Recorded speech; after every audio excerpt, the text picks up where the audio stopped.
Boa tarde a todos que estão assistindo. Em primeiro lugar, eu quero agradecer pelo convite, agradecer pela oportunidade ao Corém Goiás, em especial à enfermeira Cíntia. Quero dizer que é uma honra, que é um prazer poder estar aqui transmitindo um pouquinho dos meus conhecimentos com vocês, colegas de profissão. Principalmente nessa semana, nessa data tão especial, que se comemora a Semana da Enfermagem. Eu me chamo Camila Caroline, sou enfermeira, graduada pela Universidade Estadual de Goiás, tenho pós-graduação em Saúde Pública pela FASEM e tenho título de especialidade pela Residência Multiprofissional do Hospital das Clínicas da Universidade Federal de Goiás. Atualmente, eu atuo na área de gestão e de supervisão da unidade de terapia intensiva. Bom, o tema a ser abordado é a monitorização dos sinais vitais em pacientes graves. E o ponto importante que eu quero que vocês entendam é qual a importância de monitorizar os sinais vitais do nosso paciente. Qual a importância de ter o controle hemodinâmico desse paciente.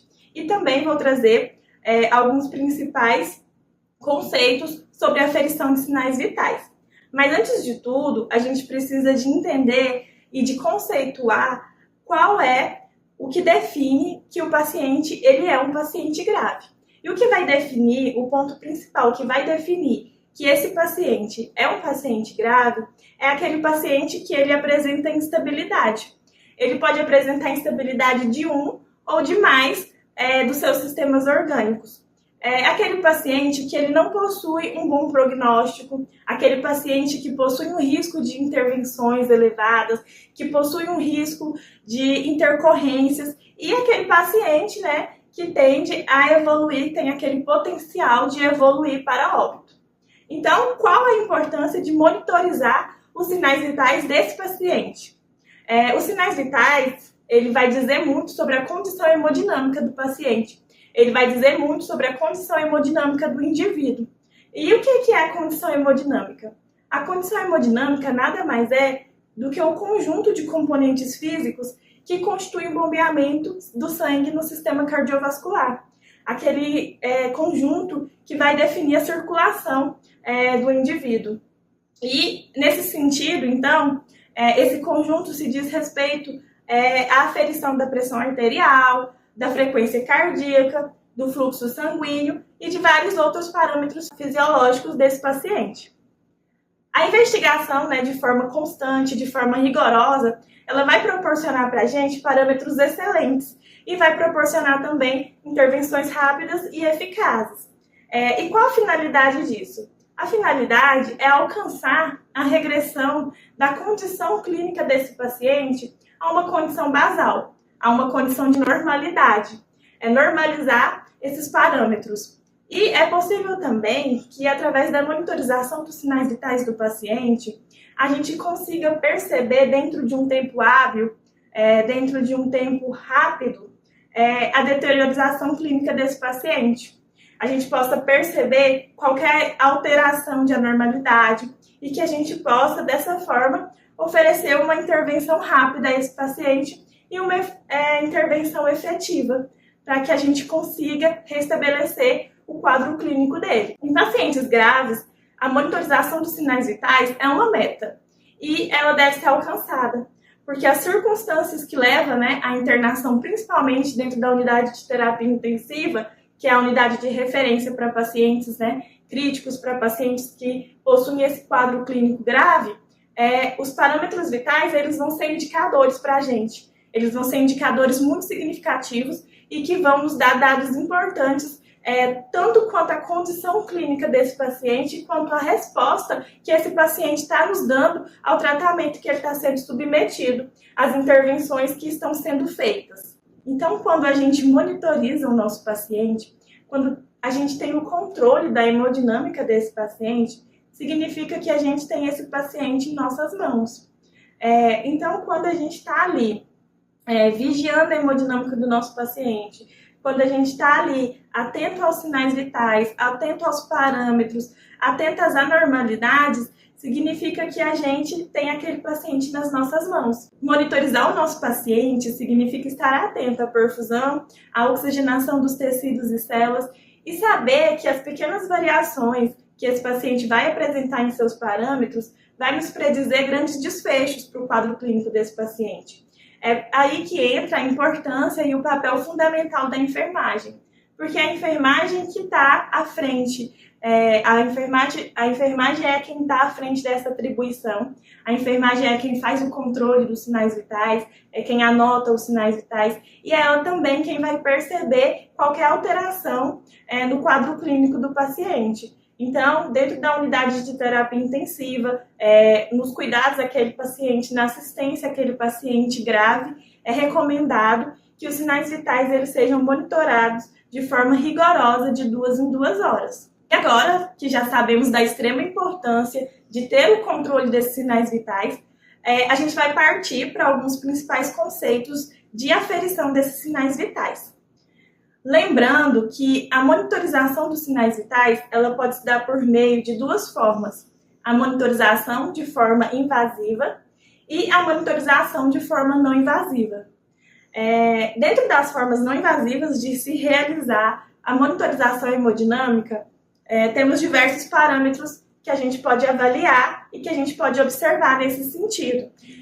São esses parâmetros que são avaliados na nossa rotina e que são avaliados para todos os pacientes que se encontram internados na unidade de terapia intensiva. E também em outras unidades, em outros setores, são parâmetros básicos que a gente consegue avaliar a clínica do nosso paciente de forma fidedigna. Por exemplo, frequência cardíaca, que deve girar em torno de 60 a 100 batimentos por minuto em condições normais, né?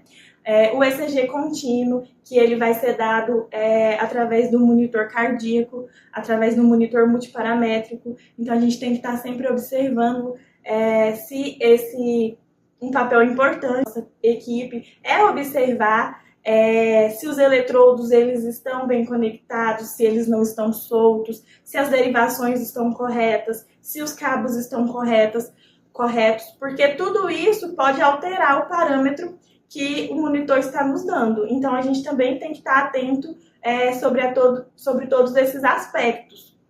A diurese, sim. A diurese também é importante se avaliar e ela também vai nos dizer muito sobre o paciente. O que a gente se espera é que, minimamente, no período, o paciente tenha 0,5 ml kg/h de diurese. E daí surge também a importância de se reforçar outro conceito. A importância de se reforçar a necessidade do controle de balanço hídrico, que é controlar tudo aquilo que o paciente ganha e tudo aquilo que o paciente perde naquele período. Então, o débito diminuído ele vai nos mostrar diversas condições desse paciente e é importante que a gente mantenha também a vigilância sobre esse parâmetro.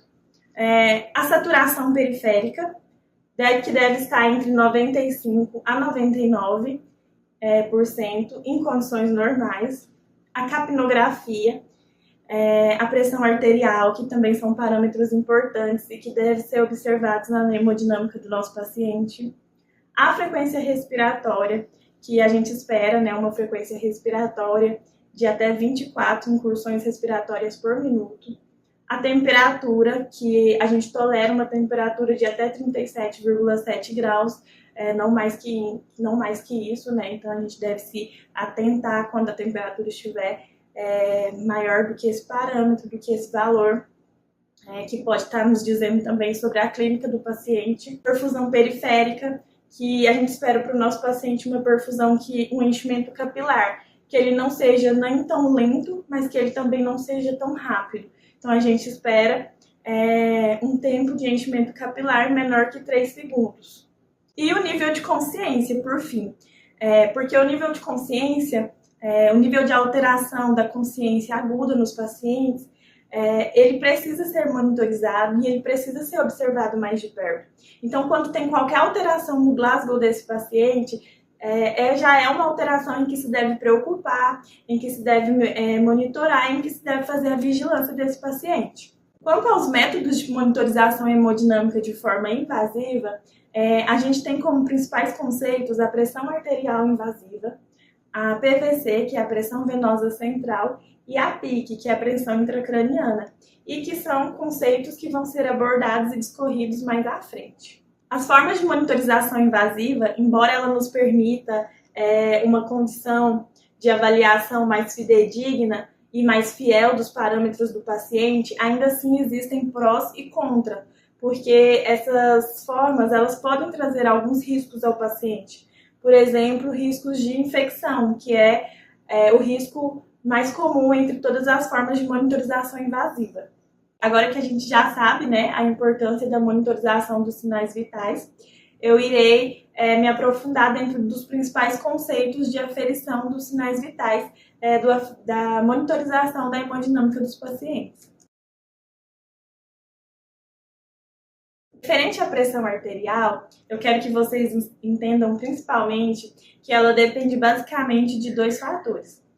O débito cardíaco, que é a multiplicação da frequência cardíaca pela pressão sistólica, que é o volume de sangue bombeado pelo coração em 1 minuto, e a resistência vascular sistêmica, que evidencia-se pela pressão arterial diastólica. Sendo assim, a pressão arterial nada mais é do que um produto entre essas duas variáveis. A multiplicação do débito cardíaco pela resistência vascular sistêmica vai resultar, né, no produto final, que é o valor da pressão arterial, que é a pressão exercida pelo sangue dentro das paredes das nossas artérias.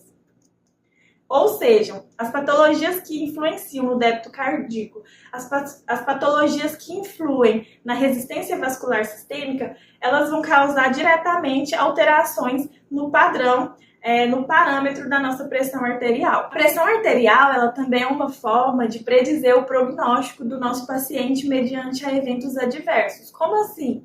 Eu vou dar um exemplo para vocês. Aquele paciente que está internado na unidade de terapia intensiva com um quadro de sepse. Esse paciente, ele apresenta um único e isolado episódio de hipotensão. Isso vai predizer para a gente que esse paciente, ele vai aumentar em até 6 vezes a chance de evoluir para um choque séptico. Então, daí, a gente consegue notar a importância de se manter essa vigilância e de poder controlar todos os fatores que estão relacionados à clínica do nosso paciente. E dessa forma, evitar que o paciente tenha um prognóstico ruim. A pressão arterial é algo que a gente precisa saber aferir da maneira correta. Então, eu vou trazer para vocês algumas principais formas e dispositivos que são utilizados nessa prática. A pressão arterial, ela comumente é aferida, né, com a esfigmomanometria, que é o método auscultatório, que é aquele método que a gente aprende lá no começo da faculdade, lá no começo do curso técnico, e que é o método básico que a gente utiliza na nossa prática profissional. Porém, esse método, ele nem sempre é tão efetivo, porque ele vai depender de uma série de fatores. Ele vai depender da qualidade do dispositivo que você está usando, ele vai depender do tamanho do dispositivo que você está usando, se é um dispositivo do tamanho adequado para aquele paciente. Ele vai depender também do posicionamento do paciente, do posicionamento do corpo do paciente, vai depender do posicionamento do braço do paciente no momento da aferição e vários outros fatores que também podem vir a interferir e que pode vir a dar um resultado para a gente não tão fidedigno. O método ideal utilizado para aferir a pressão arterial de forma não invasiva é o método oscilométrico, que é aquele método que vai aferir a oscilação da pressão arterial durante a desinsuflação do manguito. No ponto máximo, vai aferir o valor da pressão arterial média, da PAM. O que é essa PAM?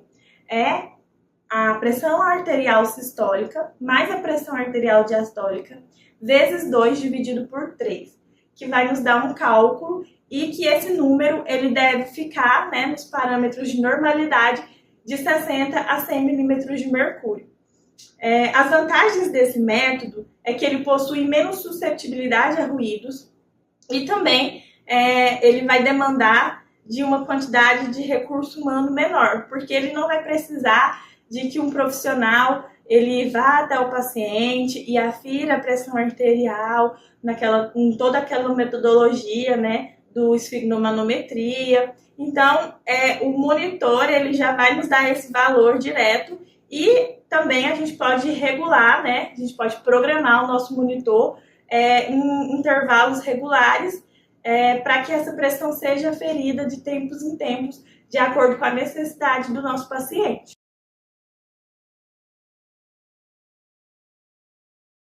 A pressão arterial invasiva, que é considerada como padrão ouro, é uma forma de monitorização hemodinâmica em que se utiliza principalmente dentro da unidade de terapia intensiva, mas isso não exclui o fato dela poder também ser utilizada dentro de outros setores, dentro de outras unidades, em que o paciente ele precise de um controle, de uma monitorização de forma contínua da sua pressão arterial. E Camila, qual é a diferença da pressão arterial invasiva para a pressão arterial não invasiva? Então, o próprio nome ele já vai nos remeter. A pressão arterial invasiva ela vai invadir o paciente para que ela consiga avaliar os níveis tensionais desse paciente. E qual é a vantagem dessa pressão arterial invasiva? Ela é muito mais fidedigna e ela é extremamente precisa. Então, a avaliação ela é feita diretamente dentro da artéria por meio da pulsação arterial. E como funciona? Vai haver a introdução de um catéter em uma artéria, comumente utilizada a artéria radial, a artéria pediosa, a artéria femoral e a artéria braquial. Sendo utilizada, principalmente, a artéria radial e a pediosa, e as menos utilizadas é a artéria femoral e a artéria braquial, por conta do risco elevado de eventos tromboembolíticos. O acesso dessas artérias vai se dar por meio da percusão cutânea direta. E o que a gente vai fazer? A gente vai realizar a punção arterial, como já falamos anteriormente. Por quê? Por que a gente vai acessar a pressão arterial desse paciente por via arterial, por via invasiva? Pela necessidade da monitorização contínua desse paciente, por ser um paciente que apresenta instabilidade hemodinâmica e também quando o paciente ele tem uma demanda de coleta de gasometria recorrente. Então, para que o paciente ele não seja furado de forma recorrente, ele vai utilizar a PAI e a coleta do sangue para fazer o exame, ela vai ser realizada através do catéter que já vai estar diretamente instalado na artéria do paciente. Então, basicamente, os materiais necessários para o procedimento para pressão arterial invasiva, para aferição da pressão arterial invasiva, se dá por meio de um catéter intraarterial, que é o catéter que vai ser utilizado para percusão cutânea, por um equipo de pressão e um transdutor de pressão, a bolsa pressórica, que é muito importante que a gente, quanto equipe de enfermagem, mantenhamos a vigilância e o controle dessa bolsa, desse dispositivo, porque lembrando que a bolsa pressórica ela deve estar pressurizada em 300 milímetros de mercúrio. Então, a gente tem que estar sempre fazendo essa observação, sempre fazendo essa vigilância, quando o paciente está em uso do dispositivo de pressão arterial, é um controle que nós devemos fazer. A régua de nível, que é importante, porque para que também seja de forma fidedigna o parâmetro, o dispositivo ele precisa estar localizado de forma correta. E o transdutor de pressão, ele precisa estar localizado no ponto zero, do nível flebostático. Então, é por isso que a gente vai utilizar a régua de nível, para que a gente tenha certeza de que o dispositivo está situado no local correto. O monitor multiparamétrico, que é onde vai ser transmitida a curva e vai ser transmitido o valor de referência, o cabo, e o módulo para que seja feito a transdução desse valor da pressão arterial invasiva. Oximetria de pulso, que é outro parâmetro importante dentro da aferição dos sinais vitais, e a avaliação da saturação nada mais é do que a porcentagem de hemoglobina que está carregando oxigênio dentro da nossa corrente sanguínea. A hemoglobina, ao se ligar ao oxigênio, ao se ligar à molécula de O2, vai formar a oxihemoglobina. Então, o oxímetro de pulso, ele vai medir essa porcentagem e ele vai dizer para a gente algo que é muito importante, que é a oxigenação desse paciente, que é a quantidade de oxigênio dentro da corrente sanguínea desse paciente. Para dar esse valor, para dar esses parâmetros, a gente vai utilizar-se do princípio da espectrofotometria, que ela é baseada na lei de Beer-Lambert. O que é essa lei de Beer-Lambert? Ela vai se dar da seguinte forma. A hemoglobina, quando ela carrega o oxigênio, ela capta mais luz infravermelha. E quando ela não está saturada, ela capta mais luz vermelha. Então, no oxímetro, ele possui um microprocessador que ele vai distinguir o quanto tem de luz vermelha e o quanto tem de luz infravermelha. E a partir daí, ele vai gerar o resultado em porcentagem e ele vai nos dizer a porcentagem de hemoglobina carregando oxigênio no formato da saturação de oxigênio através da porcentagem. Lembrando que o ideal para o nosso paciente, né, dentro dos parâmetros normais, é que ele mantenha uma saturação de oxigênio acima de 95%, que é o ideal.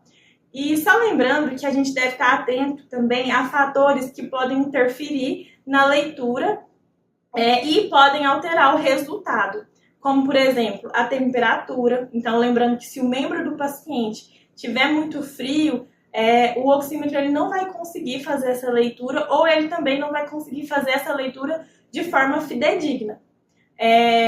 A luz, a pigmentação profunda da pele de alguns pacientes e o mais famoso, que é o famoso esmalte de unha. Então, tudo isso pode levar a interferir na leitura e pode nos levar a parâmetros que não são fidedignos aos parâmetros clínicos do nosso paciente. Agora vamos falar um pouquinho sobre a monitorização do CO2 exalado, que vai nos dar, que a gente vai conseguir fazer essa leitura através do capnógrafo. O capnógrafo ele vai predizer para a gente o status ventilatório básico ao longo do tempo. E ele vai nos guiar a entender como é que essa função ventilatória do paciente, como é que ela está, e também vai ajudar na configuração dos parâmetros ventilatórios desse paciente. Durante a intubação, é um dispositivo muito importante, um aliado muito importante, porque a capnografia ela vai auxiliar na confirmação desse tubo, ela vai nos auxiliar através da leitura da quantidade de CO2 que está sendo exalada por esse paciente. Então, todos os pacientes críticos, eles precisam de uma capnometria. E não só aqueles pacientes que estão em ventilação mecânica, aqueles pacientes que estão intubados, mas também os pacientes que estão em uso de máscara e os pacientes que estão em uso de cânula, de catéter nasal, eles também podem ter a aferição da quantidade de CO2 que está sendo exalada através da capnometria. Então, como eu já falei, existem duas formas de se aferir essa quantidade de CO2 que está sendo exalada, que é a forma midstream e sidestream. A midstream é o capnógrafo, que ele vai ser conectado, o sensor que vai ser conectado diretamente ao tubo do paciente. Ele vai ter um fio que vai se ligar ao monitor e ele vai transmitir essa curva de CO2, vai transmitir esse parâmetro de quantidade, de relação de quantidade de CO2 que está sendo exalada por esse paciente no nosso monitor. E a outra forma, a sidestream, é o uso do capnógrafo, o uso desse sensor naqueles pacientes que não estão intubados, naqueles pacientes que não estão em ventilação mecânica, através da colocação desse dispositivo no catéter nasal ou nas máscaras de oxigênio. Outra forma de monitorização dos sinais vitais de forma invasiva é através da pressão venosa central. A pressão venosa central, ou PVC, como é mais comumente conhecida, é a pressão venosa na desembocadura da veia cava superior. E essa pressão ela será aferida dentro do átrio direito. Mas ela vai representar para a gente a medida da pré-carga do ventrículo direito. Então, como assim, Por quê? Porque essa pressão ela vai refletir o volume que é exercido, o volume sanguíneo que é exercido na parede do ventrículo direito no final de um processo que a gente conhece como diástole. Dessa forma, então, a mensuração da pressão venosa central ela é uma estimativa da pressão de enchimento do átrio direito e ela vai depender de uma tríade, sendo essa tríade o volume de sangue do paciente, o tônus vascular e a condição, a função cardíaca desse cliente.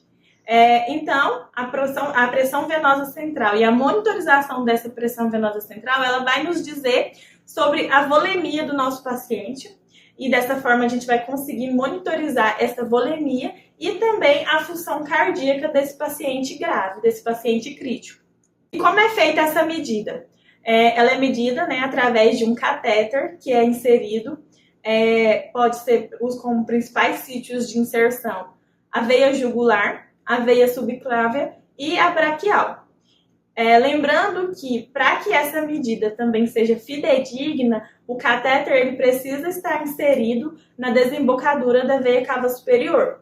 Então, é importante que a gente tenha conhecimento também quanto a isso, quanto ao correto manejo do dispositivo, quanto à correta inserção do dispositivo, porque tudo isso vai interferir nos parâmetros normais e tudo isso vai resultar em valores não fidedignos. Pode-se verificar, né, a pressão venosa central através de um manômetro de H2O graduado, que é aquela famosa régua de água, que era muito utilizada dentro da unidade de terapia intensiva, mas que hoje já caiu em desuso. E também através do transdutor eletrônico de pressão, que ele já é aferido em milímetros de mercúrio, então ele já vai nos dar esse valor em milímetros de mercúrio, então a gente não vai precisar de fazer essa transformação, e ele também vai nos dar esse valor já transmitindo no monitor do paciente. A aferição, né, por meio desses transdutores de pressão, vão gerar uma onda. E essa onda de pressão venosa central, ela é caracterizada por duas principais elevações, duas pequenas elevações, aonde a onda A ela vai representar para a gente a pressão diastólica no ventrículo direito, a pressão diastólica final, e a onda V ela vai representar para a gente o enchimento atrial direito. E quais são os valores de referência da pressão venosa central? Então, a literatura ela diverge e ela traz para a gente variações nesses valores. Mas é considerado normal quando o paciente ele apresenta como parâmetro até 8 milímetros de mercúrio de pressão venosa central. É importante a gente lembrar que aqueles pacientes que se encontram em ventilação mecânica, é esperado que eles tendem a ter essa pressão venosa central mais elevada, por conta das alterações intratorácicas que esses pacientes sofrem quando eles são submetidos, né, quando eles estão submetidos ao processo de ventilação invasiva, de ventilação mecânica. E como a gente já falou lá atrás, a monitorização hemodinâmica, embora ela seja uma forma eficiente e eficaz de ter o controle, né, dos parâmetros clínicos do nosso paciente, ela também apresenta, né, alguns contra, que os riscos e as complicações que elas podem trazer, os riscos e as complicações que advêm desses procedimentos invasivos. Na pressão venosa central, como exemplo de riscos e de complicações, a gente pode ter o pneumotórax, a gente pode ter também o hemotórax, perfurações cardíacas ou vasculares, arritmias, embolia gasosa, né, que é uma quantidade de ar dentro da circulação desse paciente, reinfecções, que é o mais comum em todos os riscos mais comuns em todas as formas de monitorização invasiva, e também a trombose. Por fim, como monitorização de forma invasiva, eu quero trazer para vocês sobre a pressão intracraniana. A pressão intracraniana é exercida pelo volume do conteúdo intracraniano dentro da abóboda craniana.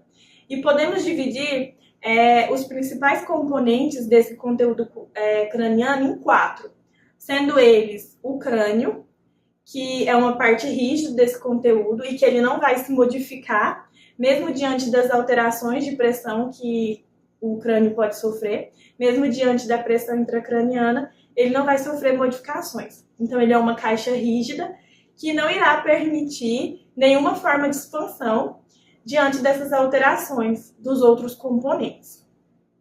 Temos também como componente o encéfalo, que ele ocupa cerca de 80% dessa abóboda craniana, e ele é um componente que também, assim como o crânio, não vai sofrer modificações e ele não vai poder reduzir o seu volume para que o volume do líquor e o volume sanguíneo possam se expandir dentro da abóboda craniana. Temos também como componente o volume sanguíneo, que ocupa cerca de 10%, e o líquor, que ocupa também cerca de 10% desse espaço. Como o crânio ele não pode se expandir e o encéfalo ele não pode sofrer redução no seu volume, para que os outros componentes possam circular, a gente tem, né, o sangue, o volume sanguíneo e o líquor como mecanismos de adequação. Então, eles possuem dessa forma um efeito tampão para a adequação desse sistema e para o bom funcionamento fisiológico. A ideia é que esses 4 componentes eles possam estar na região do crânio de forma harmoniosa, de forma equilibrada. Porém, existem uma série de situações que podem causar o desequilíbrio da função fisiológica adequada e que podem trazer alguns fatores que vão alterar essa pressão intracraniana e que vão alterar esse funcionamento de forma equilibrada. Alguns exemplos de fatores, por exemplo, no acidente vascular encefálico hemorrágico, né, o sangramento, no TCE, em situações de edema cerebral, principalmente pós-parada cardiorrespiratória, em questão de aumento desordenado da produção de líquor, quando também existe tumor, né, cerebral, que faz o aumento dessa massa. Então, todos esses eventos, eles vão levar à alteração na pressão intracraniana do nosso paciente. Então, esses 2 componentes, o volume sanguíneo e o líquor, eles vão se adequar para que haja o equilíbrio dessa pressão intracraniana. E considerando os 2 componentes, o crânio e o encéfalo, como componentes que não se alteram. Então, o que é a pressão intracraniana? A pressão intracraniana ela é definida como a elevação da pressão intracraniana decorrente, né, da diminuição desse fluxo sanguíneo cerebral. E é considerada, né, uma pressão intracraniana normal quando o valor de referência ele se encontra entre 0 a 15 milímetros de mercúrio. E consideramos como hipertensão intracraniana quando esse parâmetro ele se encontra acima de 20 milímetros de mercúrio. É importante garantir ao nosso paciente o controle da alteração da perfusão cerebral. E existem diversos fatores que podem levar à disfunção e que podem levar ao aumento dessa perfusão cerebral. Por exemplo, a flexão ou a rotação da cabeça. Então, é importante que nós, ao fazer a visita, ao prestar assistência ao paciente neurológico, a gente possa estar avaliando se esse paciente encontra-se alinhado, né, o mento com o externo, porque isso pode levar a alterar e pode levar a aumentar a perfusão cerebral. Outro fator que pode vir a levar o paciente a ter um aumento da sua perfusão cerebral é a dor, ou também quando esse paciente ele passa pelo processo de aspiração das suas vias aéreas, quando esse paciente tem distúrbios hidroeletrolíticos, quando esse paciente possui episódios de glicemia instáveis, possui episódios de febre. Então, todos esses são fatores que podem contribuir para o aumento dessa perfusão cerebral. Como podemos observar na imagem que eu estou colocando para vocês, existem diferentes formas para que a gente possa estar avaliando a pressão intracraniana. E essas podem ser o pino subdural, o sensor intraparactematoso, o parafuso subaracnoide e o catéter intraventricular. Sendo essa última forma a única que nos dá a capacidade da drenagem do líquor. Então, é uma alternativa para esses pacientes que possuem pressão intracraniana, é uma alternativa para diminuir essa pressão nesses pacientes em uso de DVE, através, né, da abertura do sistema para que possa ser drenado o líquor. Só que tudo isso deve ser muito bem ponderado e tudo isso deve ser muito bem avaliado. Então, com tudo que foi abordado, é imprescindível a gente destacar a importância de uma monitorização cardíaca principalmente nesses pacientes graves, principalmente no âmbito da terapia intensiva, e sendo indispensável a atuação da enfermagem, né, nesse quesito, sendo indispensável a atuação da enfermagem no âmbito de parâmetros vitais, além disso também do seu olhar crítico, do seu olhar focado e constante, tanto com os pacientes quanto aos seus sinais vitais, quanto a qualquer alteração, que pode evitar assim, uma série de danos, que pode prevenir sequelas, que pode melhorar, né, o prognóstico desse paciente, que pode evitar qualquer alteração na clínica desse paciente e promover, assim, uma atuação imediata, tanto da enfermagem quanto da equipe multiprofissional, quanto ao estado clínico do paciente. Então é isso que eu tinha para passar para vocês, referente à monitorização dos sinais vitais, os pontos principais, e eu espero que eu possa ter contribuído com vocês. Eu vou deixar aqui as referências para quem quiser estar fazendo uma busca na literatura e procurando mais a fundo sobre o assunto. Quero mais uma vez agradecer a oportunidade. Espero poder voltar outras vezes com outros assuntos a serem abordados. Muito obrigada por terem assistido